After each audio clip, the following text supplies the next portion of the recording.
Existía una criatura que desafía la imaginación. Un depredador más grande que el Tyrannosaurus Rex, que se deslizaba por el agua con la gracia letal de un cocodrilo y portaba sobre su lomo una vela de hueso y piel más alta que un ser humano. Su nombre, Spinosaurus, el enigma más profundo del Cretácico. Un animal que ha obligado a la ciencia a reescribir sus propias leyes, no una, sino al menos 5 veces en el último siglo. Hace 112 millones de años, en los vastos sistemas fluviales que hoy conforman el norte de África, reinaba esta bestia. Su historia no es solo un relato de paleontología, sino un drama de descubrimiento, pérdida y una asombrosa resurrección. Un misterio que comenzó con una tragedia y que, aún hoy, provoca debates tan feroces como si la criatura misma estuviera viva tras la ventana. Todo comenzó en el año 1911, en la formación Bajarilla, en el corazón del desierto egipcio. Allí, un coleccionista de fósiles austrohúngaro, Richard Markgraf, desenterró unos huesos extraños, marcados por unas espinas de una longitud inverosímil. La colección fue enviada a su amigo, el paleontólogo alemán Ernst Stromer, y en 1915 el mundo conoció a una nueva especie, Spinosaurus aegyptiacus, el lagarto espinoso de Egipto. El espécimen era fragmentario. Trozos de mandíbulas, 20 dientes cónicos, algunas vértebras y, lo más asombroso, unas apófisis neurales que alcanzaban 1,65 metros de longitud. Pero entonces, la historia dio un giro oscuro. Los huesos, el único ejemplar conocido en el mundo, se encontraban en el Museo Paleontológico de Múnich. En la noche del 24 de abril de 1944, durante un bombardeo de la aviación británica, una bomba impactó directamente en el edificio. El esqueleto fue completamente aniquilado, borrado de la faz de la Tierra. De la criatura más extraña de su era, solo quedaron los dibujos y las descripciones de Stromer. Durante casi 70 años, Spinosaurus fue un fantasma científico. La primera reconstrucción de Stromer, en 1936, parecía casi cómica. Un carnívoro de postura erguida, casi humana, con una cabeza genérica de megalosaurio y aquella vela inexplicable en la espalda. Así fue imaginado durante décadas.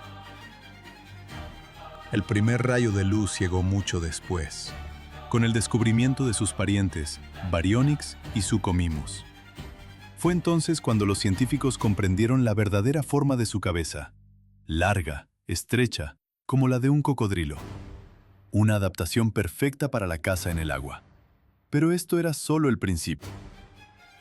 Los años 90 y 2000 trajeron una nueva era. En Marruecos, Argelia y Túnez comenzaron a aparecer fragmentos. En 1996, unas vértebras cervicales sugirieron una nueva especie, Spinosaurus maroccanus, aunque este debate continúa. Cada hueso desenterrado no era una respuesta, sino una pregunta más profunda. Cada fragmento obligaba a repensarlo todo, a derribar viejas certezas para construir otras nuevas, quizás igual de efímeras. El fantasma de Múnich se negaba a descansar, exigiendo que su verdadera y extraña naturaleza fuera, por fin, comprendida. Es el eco de un mundo perdido que se niega a guardar silencio por completo. Durante décadas, fue una sombra.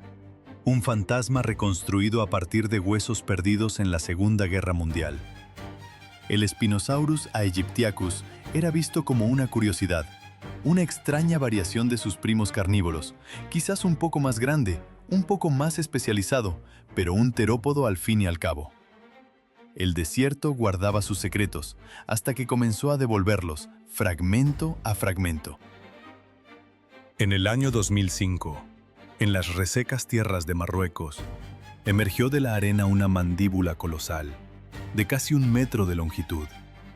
Era la promesa de un depredador de proporciones míticas. Los cálculos que siguieron a este hallazgo dibujaron la silueta de una criatura casi inconcebible. Un cráneo que podría haber alcanzado los 175 centímetros y un cuerpo que se extendía entre 16 y 18 metros de largo. Su peso se estimó entre 7 y 9 toneladas. una masa de poder biológico que empequeñecía incluso al famoso tiranosaurio. Pero la verdadera revolución, el cataclismo que cambiaría para siempre nuestra visión de este animal, llegaría en el año 2014. La historia tiene un protagonista, Nizar Ibrahim, un paleontólogo de la Universidad de Chicago, una figura que encarna el espíritu aventurero de la ciencia. En el mundo sombrío de los comerciantes ilegales de fósiles de Marruecos, Ibrahim adquirió una caja con huesos de aspecto extraño. No eran del color pálido habitual del desierto, poseían un inusual tono rojizo, una señal, una anomalía que susurraba un secreto. Ibrahim supo que tenía en sus manos algo de una importancia capital. Su intuición lo llevó a conectar con colegas italianos que, por azares del destino, habían comprado otros huesos al mismo traficante. Juntos, se enfrentaron a un desafío monumental: encontrar el lugar exacto de la excavación, la tumba de la que habían sido arrancados esos fósiles. Era como buscar una aguja en un pajar del tamaño del Sahara. Regresaron al oasis marroquí de Erfoud y comenzaron una odisea moderna, reconstruyendo el rompecabezas, pieza por pieza, a través de los susurros y los recuerdos de los habitantes locales. Y contra todo pronóstico, en el año 2013 lo encontraron. Bajo la égida de la National Geographic Society, comenzaron las excavaciones formales. Lo que desenterraron no era simplemente un dinosaurio, era una quimera, una criatura que desafiaba todas las clasificaciones. El esqueleto parcial de un espinosaurio subadulto reveló una anatomía que parecía violar las reglas de la evolución de los terópodos. Sus patas traseras eran cortas, casi ridículamente desproporcionadas para un gigante de su tamaño. El centro de gravedad, que en todos los grandes depredadores bípedos se ancla en la pelvis, aquí se había desplazado audazmente hacia adelante. Los huesos de sus extremidades eran macizos, densos, sin las cavidades huecas que aligeraban a sus parientes terrestres. Y luego, la revelación más extraña de todas: sus pies. Los 4 dedos tocaban el suelo, incluido el dedo vestigial que en otros terópodos apenas rozaba la tierra. El dedo trasero, de hecho, era el más largo, y sus garras no eran las afiladas y curvas armas de un depredador terrestre. Eran planas, anchas, más parecidas a remos que a cuchillas. Los científicos, liderados por Ibrahim, propusieron una hipótesis audaz, casi herética. El Spinosaurus no era un animal terrestre, era una criatura semiacuática. Se movía torpemente a 4 patas en tierra firme, pero en el agua era un rey. Su largo cuello y sus fosas nasales, retraídas casi hasta la mitad del cráneo, le permitían respirar con el cuerpo sumergido. Sus huesos densos actuaban como lastre, ayudándole a controlar la flotabilidad como un hipopótamo. Sus anchos pies, posiblemente palmeados, lo impulsarían a través de las antiguas vías fluviales del Cretácico. La comunidad científica estalló. Fue un terremoto en el mundo de la paleontología. Hubo admiración y escepticismo a partes iguales. Pero Ibrahim no había terminado. En 2018, su equipo encontró una minúscula falange de un dedo del pie, de apenas 2 centímetros y 1 milímetro. Pertenecía a una cría de espinosaurio, un bebé de apenas 1,80 metros de largo. Y esa diminuta criatura ya poseía las adaptaciones acuáticas de los adultos. Nacían listos para el agua. El golpe de gracia llegó en el año 2020. Ibrahim publicó el estudio de la cola del espinosaurio, perteneciente al mismo espécimen de 2014, y la cola lo cambió todo de nuevo. No era la estructura rígida y cónica de un tiranosaurio, era un remo gigantesco y flexible, una estructura aplanada verticalmente con espinas neurales extraordinariamente largas, creando un perfil similar al de un tritón o un cocodrilo. Para probar su función, crearon un modelo flexible, lo unieron a un sistema robótico y midieron su eficiencia en el agua. El resultado fue asombroso. Generaba un empuje 8 veces superior al de la cola de un terópodo terrestre como el alosaurio. Pero la ciencia rara vez ofrece respuestas definitivas. Es un diálogo constante. En 2021, Los investigadores Thomas Holtz y David Hone publicaron un estudio que desafiaba la hipótesis acuática. Argumentaron que la inmensa vela dorsal habría creado una resistencia hidrodinámica insuperable, que la cola era demasiado rígida para ondular eficazmente y que la densidad de su cuerpo le habría impedido sumergirse y maniobrar con agilidad. El debate continúa. Cada nuevo fósil, cada nuevo análisis, añade una capa de complejidad a este depredador enigmático. El Spinosaurus ya no es solo un dinosaurio, es un símbolo de cómo la ciencia derriba sus propios dogmas. Es un fantasma del Cretácico que nos obliga a reimaginar lo que creíamos saber, recordándonos que los secretos que aún yacen bajo la arena son, quizás, más extraños y maravillosos que cualquier cosa que hayamos podido concebir. En las riberas de un mundo perdido, una silueta paciente acecha en las aguas someras. Una criatura que, según una de las primeras interpretaciones, cazaba con la paciencia de una garza gigante. Se mantenía inmóvil, con el agua hasta las rodillas, sumergiendo su largo hocico en la corriente. Sus mandíbulas, equipadas con receptores de presión ultrasensibles, detectaban la más mínima vibración, el más sutil movimiento de una presa invisible. Y entonces, con la velocidad de un relámpago, atrapaba un pez desprevenido. Esta imagen, la del pescador de bajíos, dominó la paleontología durante años. Pero el espinosaurio es un enigma que se niega a ser resuelto. En el año 2022, un equipo de investigación liderado por Matteo Fabri examinó la microestructura de sus huesos y los de su pariente, el Baryonyx. El descubrimiento fue sorprendente. Los huesos del espinosaurio eran densos y compactos, una condición conocida como osteosclerosis. Huesos pesados que actúan como lastre natural, permitiendo a un animal sumergirse y controlar su flotabilidad bajo el agua, de manera similar a los pingüinos o los hipopótamos. De repente, la garza se transformó en un buk. Pero la ciencia es un campo de batalla de ideas, y el péndulo de la evidencia volvió a oscilar.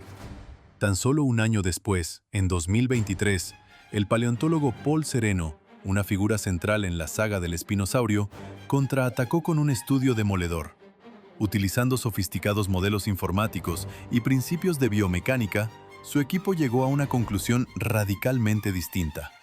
El espinosaurio era, en efecto, un animal semiacuático, pero un nadador torpe y poco eficiente. Según este modelo, su rasgo más distintivo, la inmensa vela dorsal, actuaba como un freno hidrodinámico, generando una resistencia masiva que dificultaba cualquier movimiento ágil en el agua. Su cola, aunque larga y aplanada, carecía de la potencia necesaria para una propulsión efectiva. Los cálculos sugerían que, para nadar con la destreza de un cocodrilo, habría necesitado una musculatura caudal entre 15 y 25 veces más fuerte. El veredicto fue claro. El espinosaurio era un depredador de emboscada costera, un gigante que patrullaba las orillas y solo se aventuraba en el agua con reticencia, probablemente para emboscar presas desde el borde. Esta es, hoy por hoy, la visión más aceptada. Un depredador que desafía nuestras categorías. No era una garza ni un oso, sino una amalgama de ambos. Un cazador anfibio especializado en una dieta piscívora, pero perfectamente capaz de moverse y dominar en tierra firme. Para comprender al cazador, primero debemos reconstruir a la bestia. Su anatomía es, sencillamente, una de las más extrañas y espectaculares del registro fósil. Con una longitud que podía alcanzar los 15 metros, ostenta el título del dinosaurio carnívoro más largo conocido, superando incluso al Tyrannosaurus y al Giganotosaurus. Su cráneo, una obra maestra de adaptación, medía alrededor de 112 centímetros en ejemplares juveniles, pero se estima que en los adultos plenamente desarrollados alcanzaba entre 160 y 170 centímetros. Era una estructura larga y estrecha, asombrosamente similar a la de un gavial moderno. La dentición revelaba su especialidad. En la punta del maxilar superior, una roseta de 6 o 7 dientes grandes daba paso a otros 12 dientes más atrás. Eran conos rectos y afilados, sin los bordes aserrados típicos de otros terópodos, diseñados no para desgarrar carne, sino para perforar y sujetar presas resbaladizas. El segundo y tercer diente de cada lado eran notablemente más grandes que el resto, creando un espacio característico, una diastema, que funcionaba como una trampa perfecta para peces. Y luego, la vela. Esa estructura imponente, formada por espinas neurales que se extendían desde sus vértebras, comenzaba sobre los hombros, alcanzaba su máxima altura cerca de la pelvis y luego descendía abruptamente hacia la cola. Su propósito sigue siendo objeto de un intenso debate. ¿Era un radiador para la termorregulación, absorbiendo el calor del sol matutino o disipándolo en el calor del mediodía? ¿Sostenía una joroba de grasa, una reserva de energía para las épocas de sequía, cuando los ríos se encogían y los peces escaseaban? ¿O cumplía una función de exhibición, una señal visual para atraer parejas o intimidar a rivales? Algunos incluso han propuesto que, al igual que el pez vela, podría haberla utilizado para acorralar bancos de peces en aguas poco profundas. Sus extremidades delanteras eran robustas, armadas con garras curvas y formidables, herramientas ideales para sujetar firmemente a sus presas. Las traseras, en cambio, eran comparativamente cortas, con pies anchos y planos. Aquí reside otro detalle único. El primer dedo, el hálux, que en la mayoría de los terópodos era un espolón vestigial que no tocaba el suelo, en el espinosaurio era largo y funcional, apoyándose completamente en el terreno, proporcionando una mayor estabilidad en superficies blandas y fangosas. Hace 100.500.000 años, durante el Cretácico, el mundo era un lugar diferente. África apenas comenzaba su lenta separación de América del Sur, y el Océano Atlántico era un estrecho mar interior. El clima era tórrido y húmedo, y el norte de África era un vasto delta surcado por monumentales sistemas fluviales y pantanos costeros. Este era el dominio de la formación Bajarilla, en lo que hoy es Egipto, un ecosistema donde el espinosaurio no estaba solo. Compartía su mundo con otros gigantes como el formidable Carcharodontosaurus. Sin embargo, la evidencia sugiere una partición de recursos donde cada titán ocupaba su propio nicho. Mientras otros cazaban en tierra, el espinosaurio reinaba en la interfaz entre el agua y la tierra. Su presa principal eran los peces de gran tamaño que pululaban en aquellos ríos, como la Mausonia, un pez pulmonado que podía alcanzar el tamaño de un ser humano. El espinosaurio permanece como un testimonio de la infinita capacidad de la evolución para generar formas de vida extraordinarias. Cada nuevo fósil, cada estudio, reescribe un capítulo de su historia, añadiendo capas de complejidad a nuestra comprensión. No es una criatura de certezas, sino de preguntas. Un espectro reconstruido a partir de fragmentos, un eco de un mundo acuático gobernado por un rey que, quizás, nunca se sintió del todo cómodo en su propio reino. En las turbias aguas de un mundo perdido, un ecosistema letal bullía de vida. Aquí, en los vastos sistemas fluviales que un día definirían el norte de África, nadaba el Onchopristis, un pez sierra ancestral cuya arma era un descomunal rostro dentado, capaz de desmembrar a cualquier incauto. A su lado, el Squalicórax, un tiburón de hasta 2 metros de largo, patrullaba las profundidades, un cazador oportunista siempre alerta. Y acechando entre las sombras acuáticas, el Enchodus, un pez óseo depredador, exhibía unos colmillos desproporcionados, una trampa mortal para presas más pequeñas. La evidencia de este peligroso menú es irrefutable. En la mandíbula fosilizada de un Spinosaurus, los paleontólogos descubrieron una vértebra de Onchopristis incrustada, una prueba directa y brutal de la dieta de este gigante. Este escenario, preservado en las capas de la formación Kemkem de Marruecos, era aún más complejo y asombroso. Los cielos no estaban vacíos, eran el dominio de los asdárquidos, pterosaurios gigantescos con envergaduras que alcanzaban los 10 metros.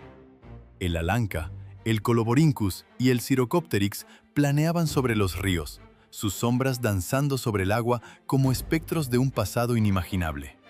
Junto a ellos, pterosaurios más pequeños surcaban el aire, completando un tapiz aéreo de una diversidad asombrosa. En tierra firme, el paisaje era igualmente imponente. Rebaquisáuridos de cuellos largos, colosales saurópodos, se movían con una lentitud majestuosa, mientras que extraños dinosaurios ornitisquios buscaban vegetación. Pero la tierra también pertenecía a los cazadores. Depredadores como el Carcharodontosaurus y el Sauroniops, con sus dientes como cuchillos de sierra, competían por el dominio. Abelisáuridos y dromeosáuridos, más pequeños pero no menos feroces, añadían su propia nota de peligro. Y por supuesto, los cocodrilos. El Araripesuchus, el Aegisuchus y el Laganosuchus, con sus hocicos extrañamente adaptados, eran los amos de la orilla, esperando pacientemente su oportunidad. En el centro de este teatro de la vida y la muerte, reinaba un depredador como ningún otro. ¿Cómo cazaba el Spinosaurus? La imagen que la ciencia moderna ha reconstruido es sencillamente hipnótica. Se adentraba en el agua con una lentitud deliberada, sumergiéndose hasta las rodillas, a veces hasta el vientre. Su largo y estrecho hocico descendía hasta rozar la superficie. La punta y los costados de su cráneo estaban perforados por una red de fosas sensoriales, un sistema de detección idéntico al de los cocodrilos modernos. A través de estos órganos sentía la más mínima vibración, la más sutil perturbación en el agua. Un pez que pasaba cerca desencadenaba el ataque. Un movimiento relampagueante de la cabeza, un chasquido de mandíbulas que rompía el silencio. Sus dientes cónicos y rectos se clavaban en el cuerpo de la presa, no para desgarrar, sino para sujetar con una fuerza implacable, impidiendo cualquier escape. La potencia de su mordida era asombrosa. 4.829 newtons en los dientes frontales y unos aplastantes 11.936 en los posteriores. Para ponerlo en perspectiva, un cocodrilo del Nilo actual apenas alcanza los 5.000 newtons. Pero encasillar al Spinosaurus como un simple pescador sería subestimar su naturaleza. Un estudio de su pariente cercano, el Baryonyx, reveló en su cavidad estomacal los restos de un joven iguanodón. Esto demuestra que, cuando la oportunidad se presentaba, estos dinosaurios no dudaban en adoptar una dieta carnívora. Durante la estación seca, cuando las aguas retrocedían y los peces escaseaban, el Spinosaurus se transformaba. Se convertía en un carroñero oportunista o en un cazador activo de dinosaurios y pterosaurios más pequeños. Era, en esencia, el gran oso del Cretácico. Una de sus adaptaciones más notables era la increíble velocidad con la que reemplazaba sus dientes. Investigaciones histológicas han revelado que un diente nuevo se formaba en tan solo 8 o 9 meses en los adultos y aún más rápido en los ejemplares jóvenes. Para un animal de su tamaño, es una tasa de reemplazo récord. Sus dientes se desgastaban rápidamente contra las duras escamas de los peces prehistóricos, pero eran sustituidos con una eficiencia biológica asombrosa. Su método de locomoción, sin embargo, sigue siendo un enigma que alimenta el debate científico. Tradicionalmente, los terópodos eran imaginados como depredadores bípedos y ágiles, pero la anatomía del Spinosaurus desafía esta imagen. Sus cortas patas traseras y un centro de gravedad desplazado hacia adelante obligaron a los científicos a reconsiderarlo todo. Una teoría sugiere que en tierra firme podría haberse apoyado en sus extremidades delanteras, moviéndose a 4 patas de una manera similar a un oso. En el agua, su poderosa cola en forma de remo le proporcionaría la propulsión principal, mientras que sus patas palmeadas servirían como timones para maniobrar. Investigaciones más recientes sugieren que, si bien podía mantenerse sobre 2 patas, habría sido un animal torpe y lento en tierra, una criatura mucho más elegante en el agua que fuera de ella. Incluso desde su nacimiento, el Spinosaurus estaba destinado al agua. El hallazgo más pequeño atribuido a esta especie es una falange de apenas 2 centímetros de largo. Perteneció a una cría de aproximadamente 1,80 m de longitud. Y ya en ese diminuto fósil, las señales son inequívocas. Las garras aplanadas y la estructura única del pie ya apuntaban a un estilo de vida semiacuático. No era una adaptación adquirida, sino una herencia grabada en su código genético. Así, el Spinosaurus se erige no solo como un dinosaurio, sino como un paradigma de la especialización evolutiva. Un titán terrestre que abandonó la tierra para reclamar los ríos, un depredador que rompió el molde de su linaje. Sus huesos, rescatados de las arenas del desierto, no solo cuentan la historia de un animal, sino la de un mundo perdido donde las reglas de la supervivencia se reescribieron, dando lugar a una de las criaturas más extrañas y magníficas que jamás hayan existido. A diferencia de los cocodrilos modernos, cuya existencia comienza en tierra firme, el espinosaurio no conocía tal dualidad. Desde el momento de su eclosión, su destino estaba sellado por el agua. No atravesaban una fase terrestre juvenil. Nacían ya equipados para una vida anfibia, un hecho que redefine nuestra comprensión de su linaje. Un eco de su presencia resuena a través del norte de África. Un vasto lienzo de desiertos que alguna vez fue un sistema fluvial monumental. En Egipto, Marruecos, Argelia y Túnez, sus restos emergen de la arena como fragmentos de un antiguo mito. Vértebras, dientes cónicos perfectos para atrapar presas resbaladizas, trozos de mandíbulas que hablan de una fuerza formidable. Incluso hay hallazgos dudosos, susurros de su paso por Kenia y Níger, que amplían aún más los límites de su imperio acuático. Pero el descubrimiento más desconcertante proviene de Libia. Huesos que podrían pertenecer a un espinosaurio, pero datados entre el Jurásico tardío y el Cretácico temprano. Si esta datación se confirma, la historia de este género se extendería por millones de años más de lo que jamás imaginamos, transformándolo de un depredador especializado a una dinastía perdurable.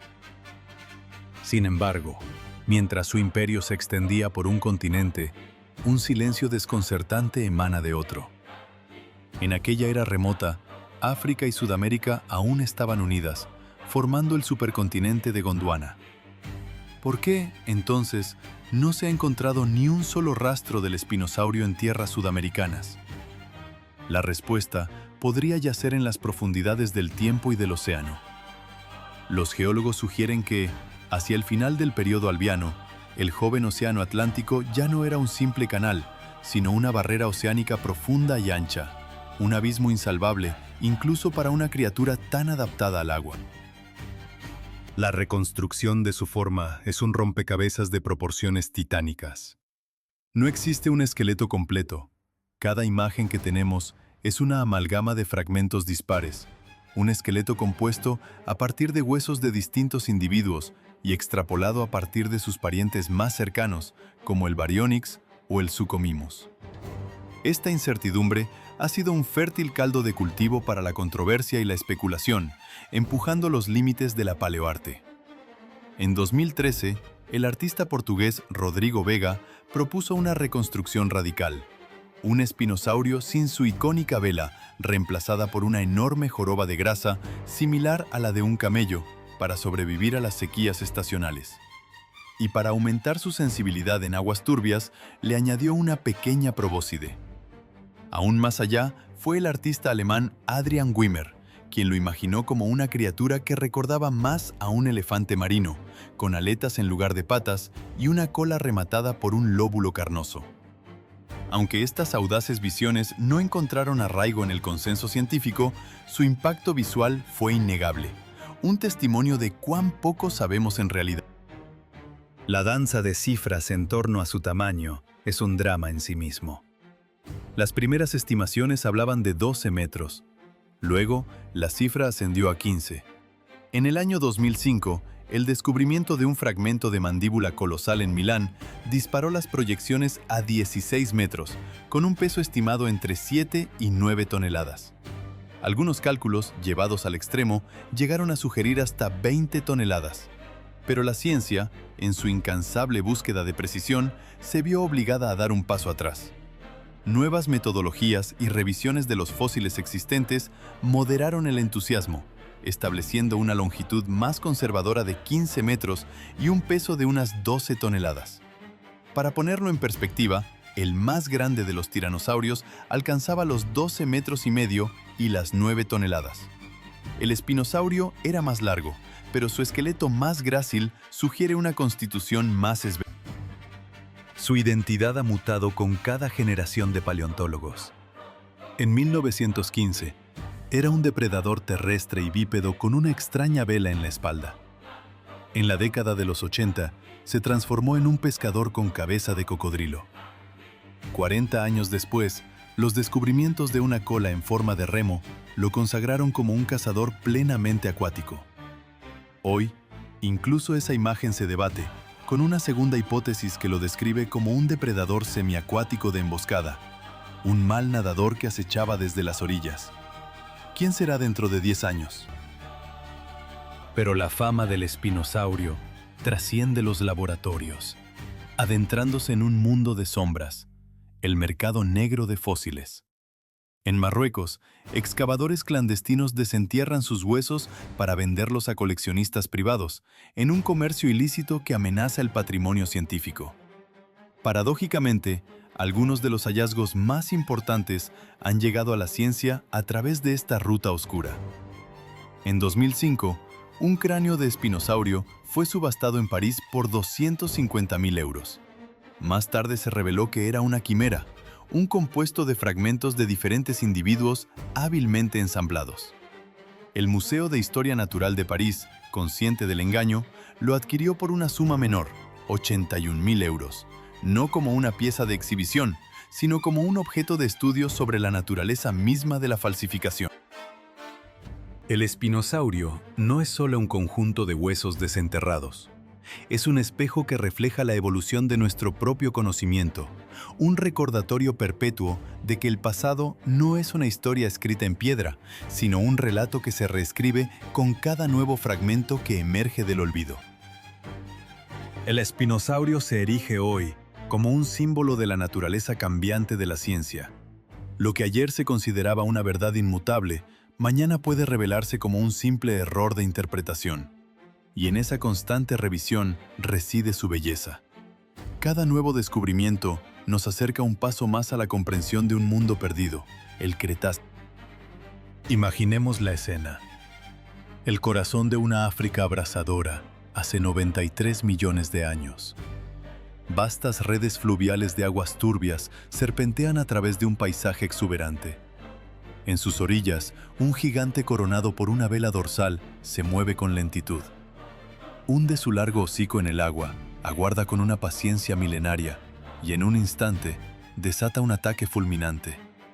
Un pez del tamaño de un hombre adulto queda atrapado entre sus mandíbulas cónicas. En los cielos, pterosaurios del tamaño de una avioneta patrullan el horizonte, mientras en la lejanía resuena el rugido del carcarodontosaurio, un coloso de 10 toneladas con dientes como cuchillas de carnicero. Bajo la superficie del agua, cocodrilos ancestrales acechan, inmóviles, esperando el descuido de una presa. Era un mundo forjado para titanes, y el espinosaurio fue uno de sus habitantes más extraños y formidables. Lo más asombroso es que la verdad completa aún nos elude. Quizás, en algún lugar bajo las arenas movedizas del Sahara, yace el esqueleto íntegro de un ejemplar adulto. Un hallazgo que podría responder a todas nuestras preguntas o, más probablemente, generar una nueva cascada de interrogantes. La paleontología es una ciencia donde cada palada de tierra puede reescribir nuestra concepción del pasado. El linaje del espinosaurio no tuvo descendencia. Se extinguió a finales del Cenomaniense. Las causas siguen siendo un misterio. ¿Fue un cambio climático que secó sus ríos, privándolo de su fuente de alimento? ¿La aparición de competidores más eficientes? ¿O un cataclismo local que alteró para siempre su ecosistema? Mientras existieron, fueron depredadores de un éxito rotundo. Cada fragmento de hueso no es un punto final, sino un portal hacia interrogantes aún más vastos, recordándonos que la historia de la vida es un texto del que apenas hemos comenzado a leer las primeras páginas.